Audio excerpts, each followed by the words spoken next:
बच्चों, आज मैं व्यवस्थित आंकड़ों से चतुर्थांश विचलन की गणना नहीं डी की गणना करना बता रही हूँ। सूत्र इसमें दिया हुआ है quartile 1 is equal to L plus N upon 4 minus F upon F Q और इंटू आई। ठीक है, अब इनका अलग से आप विस्तार से थोड़ा सा लिख दिया, वो और आप देख लीजिए। एल का मतलब होता है उस वर्गांतर की वास्तविक सीमा जिसमें एन अपॉन 4 पड़ता हो। एन अपॉन 4 इसका मतलब कुल आवृत्तियों की चौथाई। एफ का मतलब उस वर्गांतर के नीचे की संचय आवृत्ति जिसमें एन अपॉन 4 पड़ता हो। एफ क्यू का मतलब उस वर्गांतर की आवृत्तियां जिसमें एन अपॉन 4 पड़ता हो। आई का मतलब वर्गांतर का आकार, मतलब बीच में कितना गैप है वर्गांतरों में। ठीक है, और क्वार्टाइल 3 का सूत्र ये दिया हुआ L plus 3 N upon 4 minus F upon F Q into I. इसमें भी इसी तरह से दिया हुआ एल का मतलब हुआ उस वर्गांतर की निम्नतम सीमा जिसमें 3 एन अपॉन 4 पड़ता है। 3 एन अपॉन 4 इसका मतलब हुआ कुल आवृत्तियों का 3/4। एफ का मतलब हुआ 3n/4 वाली वर्गांतर के नीचे वाली संचयी आवृत्तियाँ। एफ क्यू का मतलब हुआ 3n/4 वाले वर्गांतर की आवृत्तियाँ। आई का मतलब वो वर्गांतर का आकार जैसा वहाँ पर है वैसे ही यहाँ पर दिया हुआ है, लेकिन बस सूत्र अलग अलग है। वो किस तरह से है मैं आपको आंकड़ों के द्वारा समझा दे रही हूँ।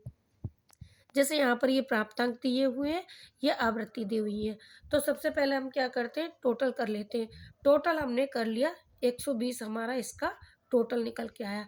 तो हमें क्या करना, सबसे पहले क्वार्टाइल 1 निकालना है।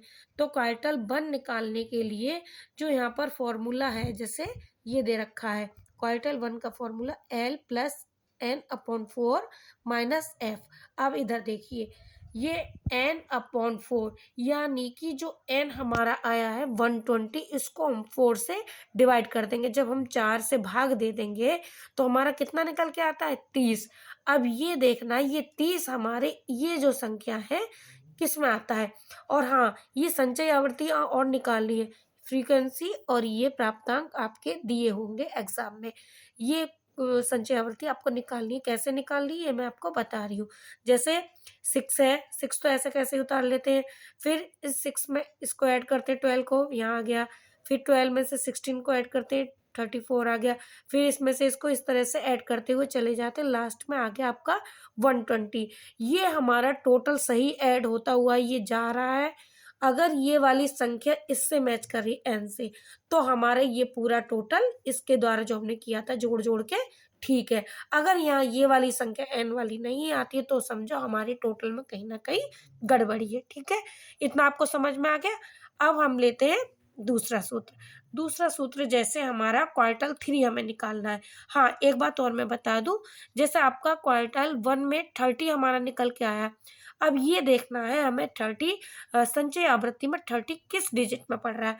अब 18 में तो पड़ेगा नहीं क्योंकि 18 कम है, 34 में पड़ सकता है। इसमें आपका ये 30 आपका इसके अंदर आ जाएगा। अब इसी को हम पहले क्लियर कर लेते हैं, तब हम क्वार्टाइल 3 बताएंगे।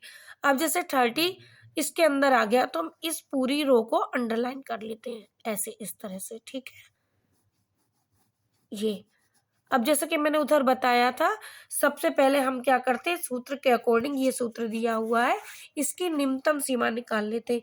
निम्नतम सीमा कैसे निकालते हैं मैंने आपको बता रखी है। जैसे ये 25 की निम्नतम सीमा मैंने इस तरह से निकाली है। ठीक है, 10 हो गया, 10 में से 5 को माइनस किया, इतना हो गया, यहाँ 4 रह गया और वैसे ही उतार लिया। ठीक है, इस तरह से मैंने माइनस कर दिया। ये हो गई आपकी निम्नतम या वास्तविक सीमा। ठीक है, जो कि मैंने यहाँ रख रखी है। अब इसको हमने अंडरलाइन कर लिया। अब हमें सूत्र के हिसाब से एफ ढूंढना है, एफ क्यू ढूंढना है, n+4 ढूंढना है और आई ढूंढना है। तो ये इसमें आ गया 30 हमारा, इसके जो नीचे वाली संख्या है। चलो, हाँ बेटा, ठीक है।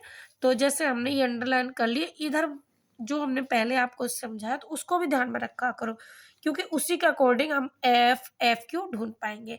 तो जैसे एफ क्या है, एफ यहाँ ढूंढो, एफ का मतलब क्या था, उस वर्गांतर के नीचे की संचयी आवृत्ति जिसमें n/4 पड़ता है। n/4 कितना निकल के आया था, 30। तो 30 हमारा किस में पड़ा, इसमें, ठीक है। इससे संचयी आवृत्ति है ये, इससे जो नीचे वाली संख्या वो हो गई हमारी एफ। क्लियर है।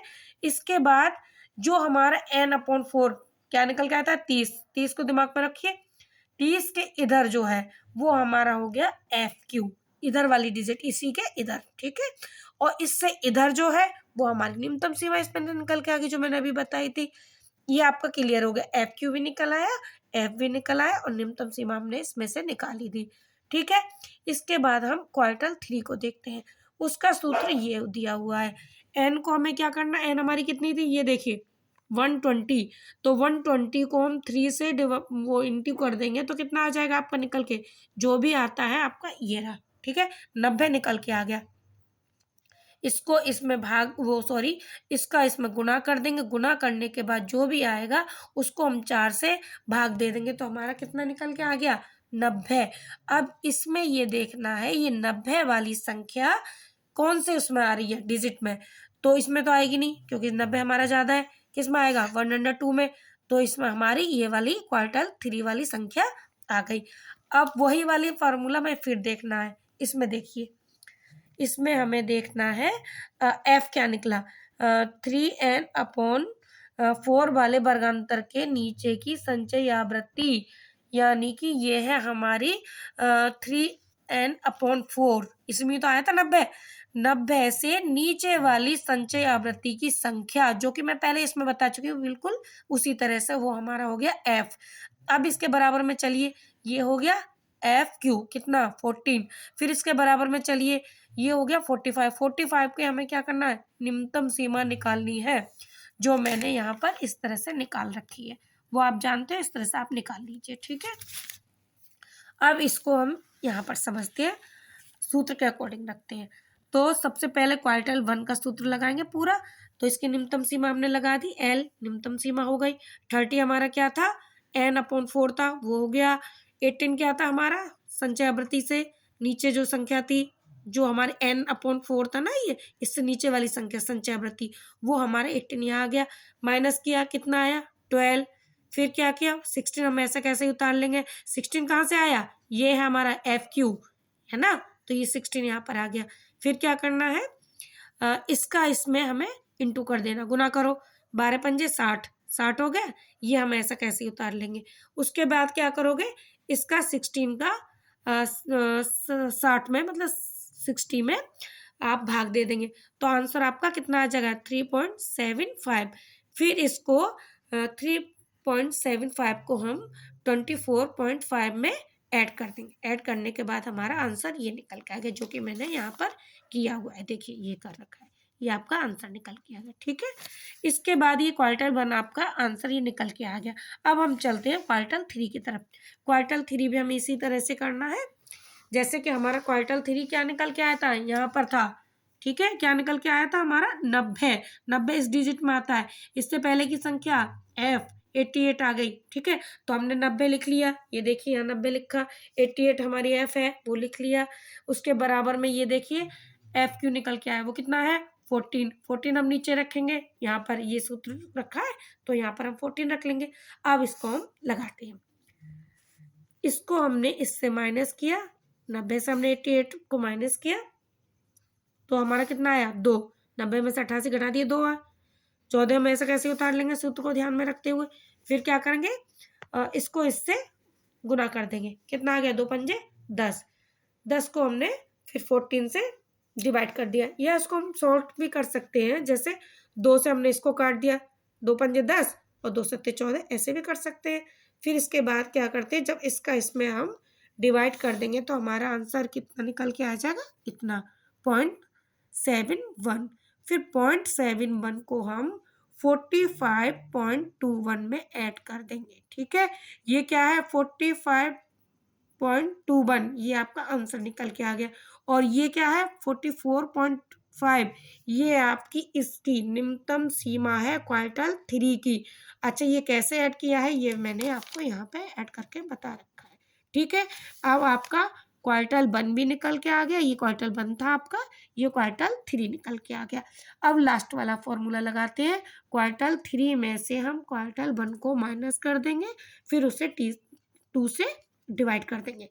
देखिए ये क्वार्टाइल 3 है, ये क्वार्टाइल 1 है, माइनस कर दिया मैंने, माइनस करने के बाद ये निकल के आया, इसको फिर मैंने इससे भाग दे दिया यानी कि डिवाइड कर दिया।